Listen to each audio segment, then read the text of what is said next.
En la boda de mi hermano, su prometida me señaló y dijo, párate junto a los cubos de basura, ya no hay asientos. Sonreí, tomé mi regalo y respondí, qué apropiado, justo donde encaja este matrimonio. Mientras me iba, él salió corriendo detrás de mí. Me llamo Lucas, tengo 32 años. Si me hubieras preguntado el año pasado qué opinaba sobre la boda de mi hermano menor, habría dicho que me alegraba por él. Y lo decía en serio. Simón y yo nunca fuimos cercanos, pero convivíamos sin conflictos. Éramos esos hermanos que compartieron casa toda la infancia, pero poco más. Él siempre fue ruidoso, impulsivo, rodeado de amigos o algún tipo de drama. Yo, en cambio, más callado, reservado, más cómodo escuchando que hablando. Aún así, siempre estuve ahí cuando me necesitó. En sus cumpleaños, cuando se mudó por primera vez a la universidad, incluso en esas rupturas desastrosas en las que me llamaba borracho a las 3 de la mañana. Yo contestaba, iba, siempre iba. Así que cuando me llegó la invitación a su boda, confirmé mi asistencia sin dudar. Era su único hermano. Lo lógico, ¿no? Pero ahora que lo pienso, las señales estaban ahí. La invitación decía Lucas y acompañante, pero nunca recibí un mensaje, una llamada, ni siquiera un nos vemos pronto. Le escribí para preguntarle, sin importancia,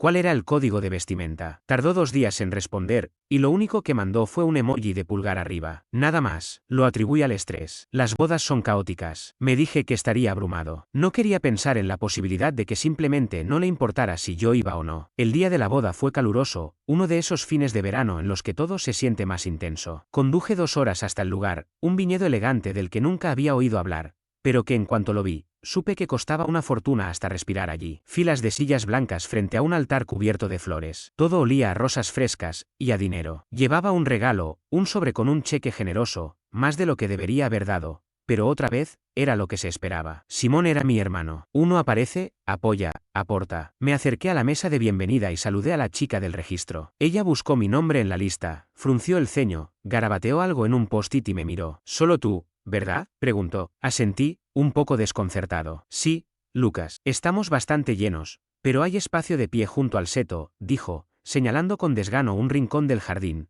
como si me estuviera haciendo un favor. Parpadeé. ¿No hay asiento para mí? Lo siento. El lado de la novia hizo algunos ajustes de última hora. Ajustes de última hora. Como si fuera equipaje que no cupo en el avión. Me quedé parado, en shock. Observé las filas. Reconocí primos, viejos amigos del instituto, incluso un tipo con el que Simón solía jugar en línea. Hasta la estilista estaba ahí, abanicándose y charlando con quien parecía ser el oficiante. Pero para mí no había sitio. Tragué saliva. Me repetí que no debía armar una escena. Era su día, no el mío. Caminé hacia el seto, intentando tragarme la incomodidad, cuando oí una voz aguda, nasal, con tono de teatro barato. «Puedes pararte junto a los cubos de basura», dijo sin mirarme, señalando hacia atrás. Ya no quedan asientos. Era Carla, la novia. La había visto 3 veces, una comida, una barbacoa familiar, y una vez cuando ayudé a Simón a mudarse. Apenas me había dirigido la palabra en esas ocasiones. Siempre me dejó la misma impresión, una mujer elegante, pero muy poco interesada en cualquiera que no le sirviera para escalar socialmente. Pensé que bromeaba, así que me reí. Pero su cara no cambió. En serio, añadió,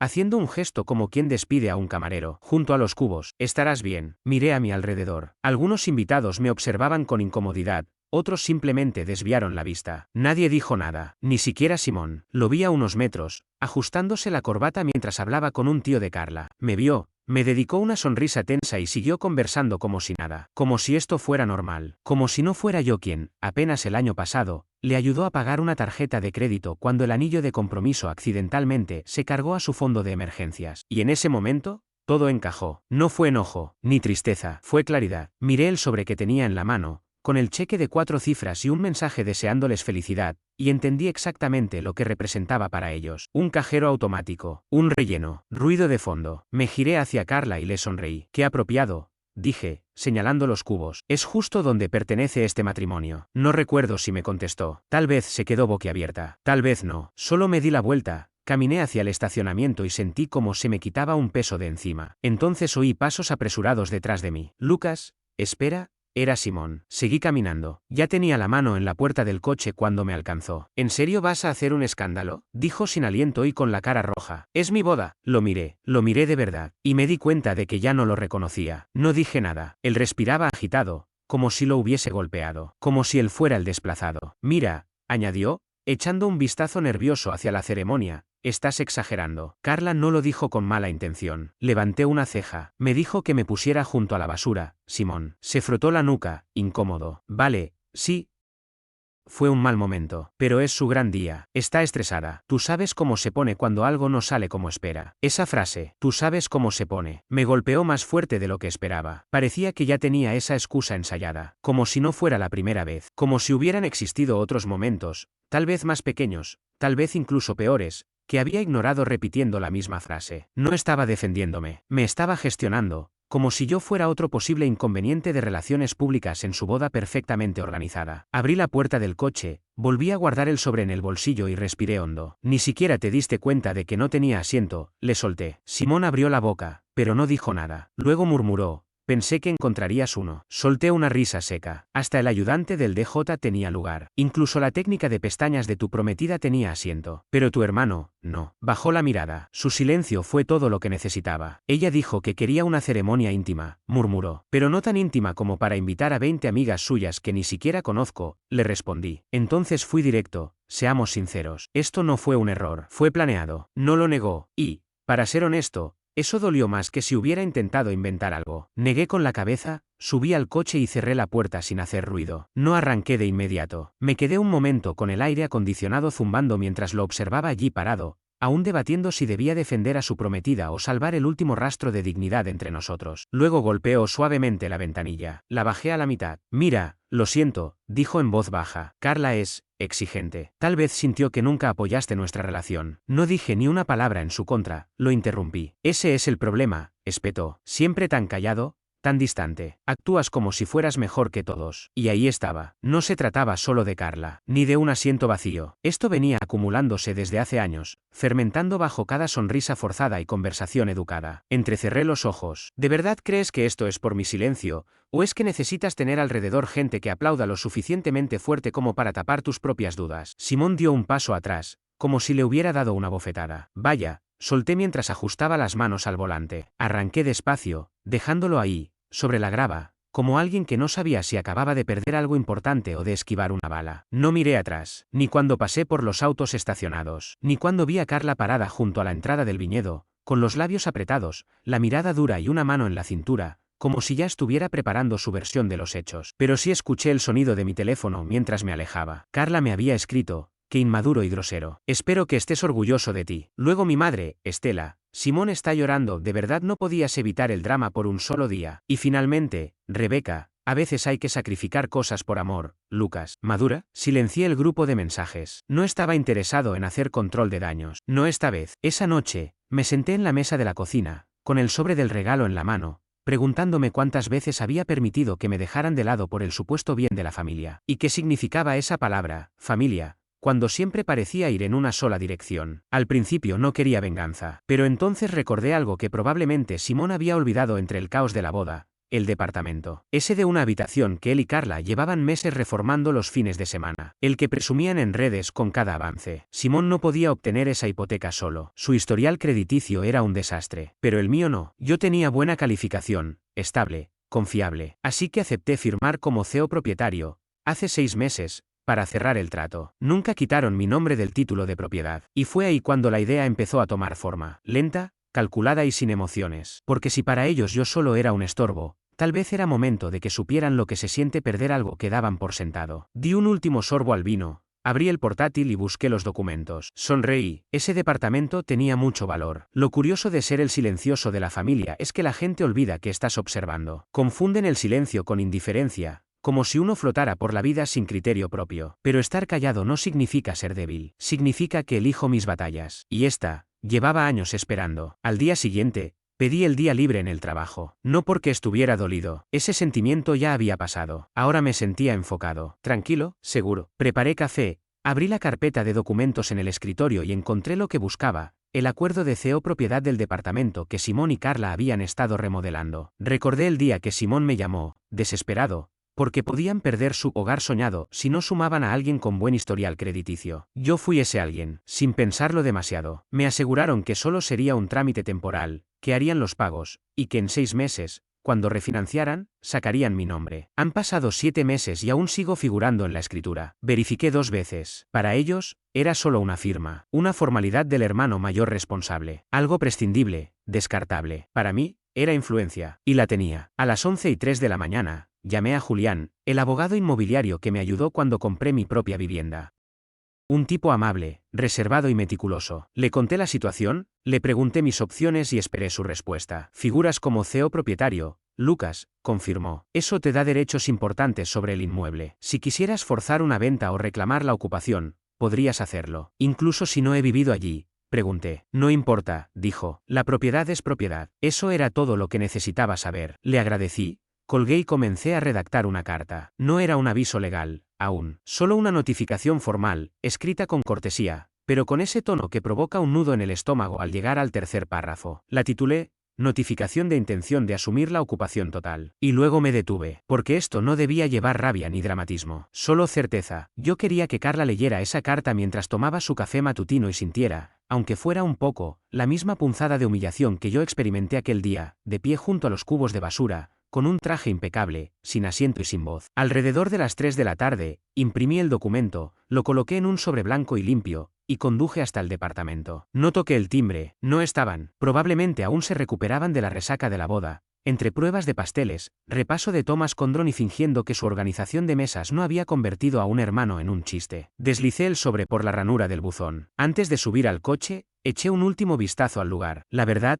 era un buen sitio. Fachada de mediados de siglo, muy luminoso. Yo ayudé a pintar esas paredes. Cargué ese sofá espantoso que Carla insistió en poner. Ella decía que era estilo Bo Shake. Simón ni siquiera entendía qué significaba. Arranqué y me marché, sintiéndome más liviano de lo que me había sentido en meses. 3 horas después, el teléfono explotó. Simón había enviado un mensaje. ¿Qué es esta carta? ¿Es en serio? No contesté. Un minuto más tarde. No puedes hacer esto, hermano. Carla está hecha un desastre. Acabamos de casarnos. Es el peor momento posible. Le respondí simplemente. Debiste pensarlo antes de ponerme junto al basurero. Léela. No hubo respuesta. Me imaginé la escena. Ella agitando el sobre como si fuera material radiactivo, y Simón caminando en círculos, murmurando, revisando en internet cómo sacar a un copropietario de una escritura. Quizás incluso buscando mi nombre, preguntándose si iba en serio, si me atrevería. Sonreí, porque sí, lo haría. Y lo estaba haciendo. Al día siguiente comenzó la parte divertida. Primero llegó el correo de Carla. Extenso, enredado,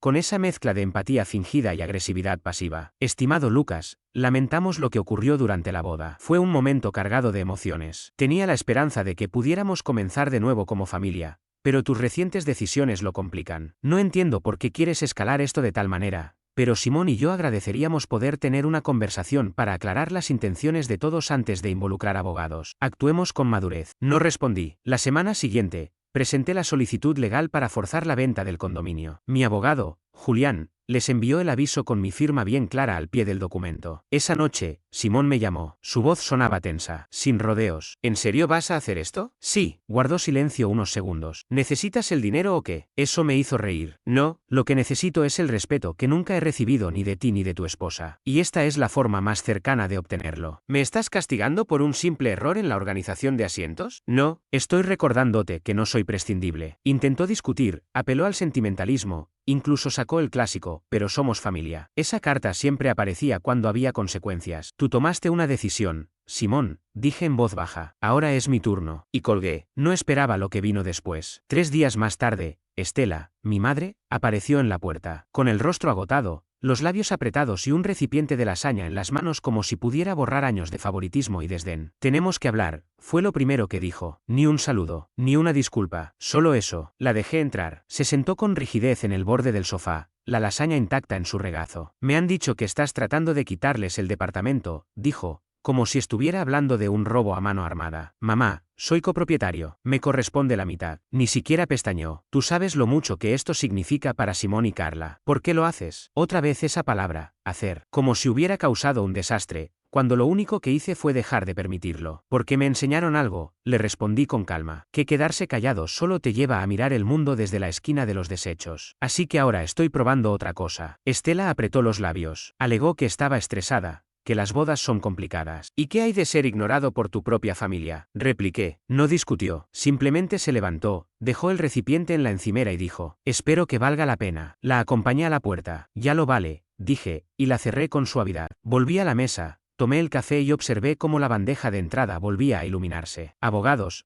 agentes hipotecarios y, entre medio, Simón intentando negociar. Pero no habría ningún acuerdo. Yo aún no había terminado. Y lo que venía, eso no lo verían venir. 2 semanas después llegó el correo final del abogado de ellos. Un mensaje bien redactado, profesional, aunque con una pizca de desesperación detrás del lenguaje legal. Nuestros clientes, el señor Simon Carter y la señora Carla Carter, solicitan que el señor Lucas Carter reconsidere la venta forzosa del inmueble y acepte, en su lugar, una compra voluntaria de su parte. Están dispuestos a ofrecer una suma única de $15,000 como compensación a cambio de que renuncie a cualquier derecho o reclamación legal sobre dicha propiedad. 15.000. Solté una carcajada. No solo por la cifra, que sí, era insultante, sino por lo que representaba, el acto final de arrogancia disfrazado de generosidad. Ese departamento valía al menos $500,000, y aún no sabían lo que venía después. Solo el pago inicial había sido de $70,000, y ahora pretendían que me retirara por lo que cuesta un coche de segunda mano. Ni hablar. Escribí una respuesta breve, añadí en copia a mi abogado y fui directo al punto: oferta rechazada. Nos vemos en la mediación, porque no estaba fingiendo. No lo había hecho desde el momento en que dejé ese sobre en la puerta de su apartamento. Y por primera vez en mi vida,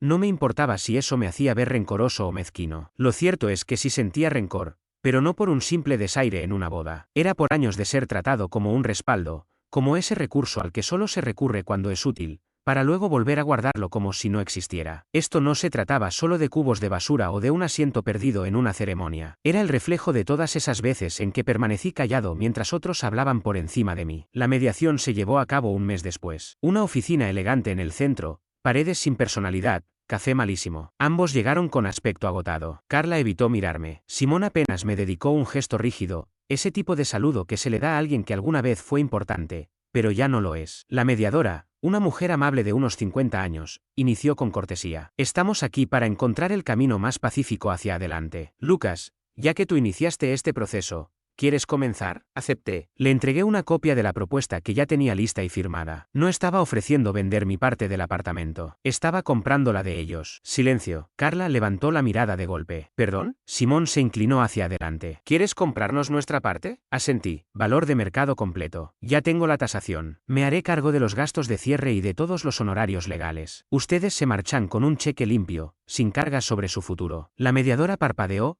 sorprendida. Eso es muy generoso, y lo era, pero no lo hacía por generosidad, lo hacía porque ya estaba listo para terminar con todo. Simón se echó hacia atrás, visiblemente desconcertado. Los ojos de Carla se entrecerraron. Esto es una maniobra de poder. ¿Solo quieres echarnos? No, respondí con calma. Solo quiero ser dueño de lo que ya ayudé a construir. Pueden quedarse hasta fin de mes. 30 días. Es más tiempo del que me dieron a mí. No dijeron nada al principio. Solo se susurraban cosas al oído, con las manos tensas, los labios apretados. La mediadora les dio espacio. Después de unos 10 minutos de discusiones en voz baja y un suspiro exagerado de Carla, Simón finalmente dijo: aceptamos. Y así, simplemente, se cerró todo. 4 semanas después, tenía las llaves en mis manos. Ellos ya no estaban. No dejaron una nota, ni un adiós. Solo el silencio. El lugar estaba más limpio de lo que imaginaba. Aún colgaban algunas decoraciones en el pasillo, y había fotos enmarcadas de su sesión de compromiso, todo sonrisas y luz natural. Las empaqué con cuidado y las envié a su nueva dirección, con etiqueta de devolución incluida. Me quedé un rato en la sala vacía, respirando hondo. Las paredes aún olían a pintura fresca, la misma que ayudé a aplicar durante aquel primer fin de semana de renovación, cuando Simón estaba entusiasmado y Carla hacía esfuerzos por no mostrar su molestia por ensuciarse las manos. Todavía podía oír su voz en mi cabeza. Este color parece barato. ¿No podríamos pagar algo más moderno? Sonreí, abrí las ventanas y dejé que el aire circulara. 2 semanas después de firmar los papeles finales, puse el apartamento en venta. No lo quería, nunca lo quise, en realidad. Lo que buscaba era tener control, recuperar el respeto y cerrar un ciclo. Y lo conseguí. El inmueble se vendió por encima del precio estimado. Recuperé mi inversión y algo más. Pero lo más valioso no fue el dinero, sino la paz. Nunca volví a saber de Simón directamente, pero vi las publicaciones. Historias en Instagram con indirectas sobre familia falsa y algunos nunca maduran. Carla incluso participó en un podcast despotricando sobre cómo los hermanos celosos destruyen matrimonios. No respondí, no comenté, solo observé, tomé un sorbo de café y sonreí. Una vez, mi madre me envió un mensaje corto. Solo decía: espero que estés orgulloso de lo que hiciste. No contesté, pero si lo hubiera hecho, habría dicho: lo estoy. Porque por primera vez, no solo aparecí, no me limité a aguantar, elegí pensar en mí. Meses después, me mudé a un nuevo lugar, solo mío, pagado completamente con las ganancias de la venta. Sin escrituras compartidas, sin cofirmantes, sin Carla, sin Simón. Solo luz natural, silencio y espacio propio. Colgué una única fotografía en la sala. No era de la familia, ni de bodas. Era una imagen que tomé en un viaje solo, justo la semana después de que todo terminó, un camino de montaña, vacío y abierto, que serpenteaba hacia algo mejor. Cada vez que paso frente a esa foto, recuerdo ese momento junto a los contenedores de basura, y sonrío, porque ese fue el día en que dejé de estar al margen y comencé a construir algo verdaderamente mío.